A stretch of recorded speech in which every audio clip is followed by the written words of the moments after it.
জয় বাবা কালভৈরব, জয় মা তারা। ভিউয়ার্স, আশা করি বাবা কালভৈরবের কৃপাতে আপনারা সকলেই ভালো আছেন। তো আজকে আমি একটা গুরুত্বপূর্ণ বিষয় নিয়ে আলোচনা করব। সেই বিষয়টা হচ্ছে, দেখুন, আমরা কলিযুগের মানুষ এত ব্যস্ত যে আমাদের সত্যি ভগবানকে ডাকার সময়টুকু পাই না। কারণ আমাদের মনের মধ্যে আর ভগবানের চিন্তা, ধ্যান, গান সত্যি কিছুই আমাদের আসে না। আমাদের ইচ্ছে থাকলেও আসে না।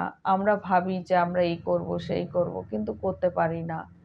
এটা আপনার আমার কোনো দোষ না।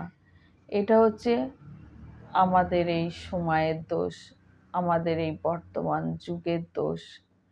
কলি যুগটাই এরকম ভয়ঙ্কর যুগ। এখানে কেউ কারোর আপন না। আবার আমরা কেউ কারুর ছাড়া বাঁচতেও পারি না। একে অপরের ওপরে ডিপেন্ডেন্ট হয়ে যায়। আবার কেউ কাউকে যেন সেই আপনও করতে পারি না, বিশ্বাসও করতে পারি না, ভালোও বাসতে পারি না। কিন্তু অনিচ্ছা সত্ত্বেও অনেক কিছু আমাদের মানিয়ে নিতে হয়। তো যুগটাও এমন যে এই সময়টা মানুষের এত খারাপ, আমরা না শুধু আগের ভাবি কি করব, বর্তমানটাকে খুব ভেবে নিই। বর্তমানের পিছনে আমরা খুব ছুটি, ভবিষ্যৎ কী হবে সত্যি আমরা ভাবি না। ভবিষ্যতের কথা আমাদের মাথা থেকে হারিয়ে গেছে। হারিয়ে যাওয়াটা স্বাভাবিক। এটা সত্যি আমাদের দোষ না। দোষ হচ্ছে এই কলিযুগের। কলিযুগ মানুষকে এইভাবেই কষ্ট দিচ্ছে। কলিযুগ মানুষকে এইভাবে হারিয়ে দিচ্ছে। সময় ধীরে ধীরে ফুরিয়ে যাচ্ছে, তবু যেন আমরা কিছু করতে পারছি না, জানেন। আমরা যতবার ভাবি কিছু করব, ততবার ভাবতে গিয়েও ভাবতে পারছি না। সব যেন এলোমেলো হয়ে যাচ্ছে, হারিয়ে যাচ্ছে। তাই চলুন, যে কিভাবে আমাদের এই খারাপ সময়ের গতিতেও আমরা নিজেদের তৈরি করে নেব, বাঁচবো। কারণ বাঁচার রাস্তাটা নিজেকে তৈরি করতে হবে। আপনাকে কেউ তৈরি করে দেবে না। সবাই দেখুন আগে যাবে আগে যাবে করছে। কেউ পিছনে পড়ে থাকতে কেউ চায় না। তাই আপনার রাস্তা আপনাকে বুদ্ধি দিয়ে বের করে নিতে হবে। ইচ্ছা না থাকলেও বের করতে হবে। তো চলুন, আমি একটু আধ্যাত্মিক নিয়ে কথা বলি। তো সেই আধ্যাত্মিক কথাটা হচ্ছে, অনেকে দেখুন ভগবানকে ডাকার সময় পাচ্ছেন না। সত্যি, সকালটা হলে বাচ্চার স্কুল, সকালটা হলে সংসারের কাজ, সকালটা হলেই না চারিদিক দিয়ে আমাদের না ঘিরে ধরে, এমন করে মাকড়সার জালের মতো ঘিরে ধরে। সারাটা দিন যেন আমাদের ওটা নিয়েই আমরা চলতে থাকি। আর আমাদের কষ্টটা সত্যি কেউ বোঝেও না। আমরা কাউকে বোঝাতে পারি না, একে অপরের সঙ্গে আমরা শেয়ার করতে পারি না। যখনই আপনার কষ্টের কথা কিছু বলতে যাবেন না, সবাই ব্যঙ্গ, বিদ্রূপ, উপহাস, আর না হলে আপনার সেই দুর্বল জায়গাটা খুব আঘাত করবে। তাই যাতে এই দুর্বল জায়গাটা আঘাত না করে, তার জন্য আমি কিছু আধ্যাত্মিক কথা বলছি, শুনে রাখুন। এটা মাথায় রেখে চলুন বা এটা কাজে লাগান। আপনাদের কিচ্ছু করতে লাগবে না।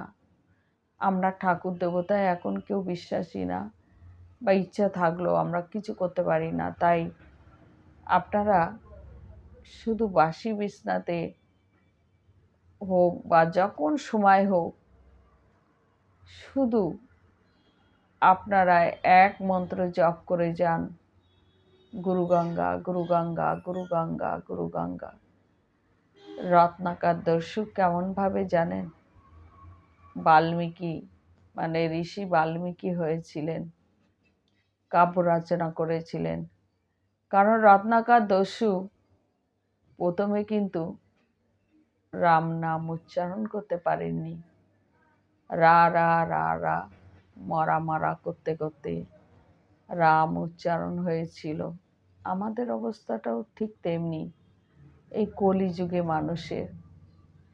তাই আমাদের অত কিছু দরকার নেই, শুধু একইভাবে বলে যান গুরু গঙ্গা গুরু গঙ্গা গুরু গঙ্গা।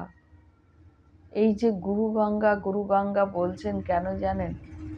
এই গুরু গঙ্গা বলতে বলতে আপনার শরীরে থাকার যে সমস্ত পাপ, চিন্তা, খারাপ চিন্তা, নেগেটিভ শক্তি সব দূরে সরে যাবে। অনেক খারাপ চিন্তা থেকে মুক্ত হয়ে যাবেন।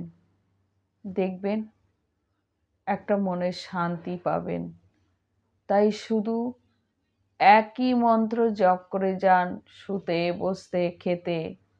বিছনায় শুয়ে বসে করুন না, বিছনায় পরিষ্কার বিছনাতে যদি বসে ভগবানের নাম নেন, তাতে কিচ্ছু হবে না। তাই গুরু গঙ্গা গুরু গঙ্গা গুরু গঙ্গা গুরু গঙ্গা শুধু বলে যান, আর কিচ্ছু করতে হবে না। দেখবেন এই পবিত্র নামে অনেক কিছু মন হালকা হয়ে যাবে, মনের পবিত্রতা আনবে। অনেক কিছু আপনাদের ভিতরে যে খারাপ চিন্তা সেগুলো দূরে সরে যাবে। আমি আপনাদের বলছি, এটা একটা খুবই সুন্দর উপকারী, যেটা বললাম সেটা যদি আপনারা কাজে লাগাতে পারেন, আপনাদের হাজার হাজার গুণ ফল পাবেন। আমি এটুকু বলতে পারি। নিজেরা করলেই বুঝতে পারবেন যে মনে কতটা পবিত্রতা, শান্তি এনে দিচ্ছে। শুধু ওই একই মন্ত্র জপ করে যান, কারণ আপনাদের কাছে এখন কোনো কিছুই আর ভালো লাগছে না। সংসারের চাপ, চারিদিকে চিন্তা, সত্যি মানুষের মনে শান্তি লাগে না। কোনো কিছু ভাবনা আসে না। হয়তো ভাবেন ভালো কিছু করব, তো রোগের যন্ত্রণা। হয়তো ভাবেন আমরা ভালো কিছু করব, সংসারে অশান্তির জ্বালা।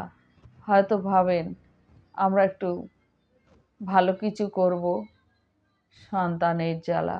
হয়তো ভাবেন আমরা একটু ভালো কিছু করব, শত্রুর জ্বালা। এভাবে আমাদের ফিজিক্যালি আর মেন্টালি দুটোই আমাদের বর্তমান যুগে প্রচুর ডিপ্রেশনের মধ্যে ফেলে রেখেছে। যে ডিপ্রেশন থেকে আমরা কিছুতেই বেরোতে পারছি না। তাই এই ডিপ্রেশনের একমাত্র ওষুধ আপনাদের দিলাম। আপনারা এটা ভালো করে আপনাদের কাজে লাগান। দেখবেন আপনার একদিন সমস্ত কিছু ডিপ্রেশন থেকে, ফিজিক্যালি থেকে, সব কিছু থেকে মুক্ত হয়ে যাবেন। তাই আপনারা শুধু গুরু গঙ্গা করে যান, আর কিচ্ছু করতে লাগবে না। যাই হোক, যদি আমার ভিডিওটা ভালো লাগে অবশ্যই লাইক কমেন্ট করবেন, আর একটা সাবস্ক্রাইব করে রেখে দেবেন, যাতে আপনাদের এই সাবস্ক্রাইবের মাধ্যমে বা একটা কমেন্টের মাধ্যমে আমার মনের উৎসাহ আরও বাড়ে আপনাদের নতুন নতুন ভিডিও দিতে। জয় বাবা কাল ভৈরব। সকলে ভালো থাকবেন।